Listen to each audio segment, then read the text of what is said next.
Ahmedabad crime બ્રાન્ચે હત્યાની કોશિશ, લૂંટ, મારામારી, પ્રોહિબિશન સહિતના ગંભીર ગુનાના આરોપીને 2 તમંચા અને કારતૂસ સાથે ઝડપી પાડ્યો છે. આપ જોઈ રહ્યા છો નવનિર્માણ અમદાવાદ ન્યૂઝ. એક નજર આજના મુખ્ય સમાચાર પર.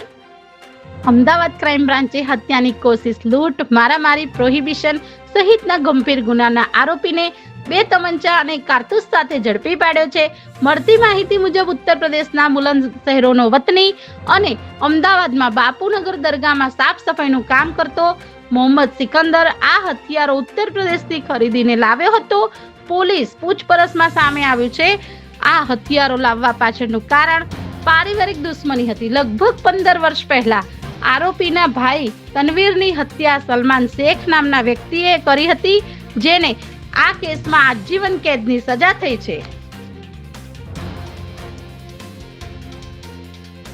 સલમાન શેખ પેરોલ પર જેલમાંથી બહાર આવતો રહેતો હોવાથી મોહમ્મદ સિકંદર સતત ડરતો હતો કે સલમાન તેના પર હુમલો કરશે તો, અને આ ડરના કારણે જ આરોપી 1 વર્ષ પહેલા જ યુપીથી હથિયારો ખરીદીને લાવ્યો હતો.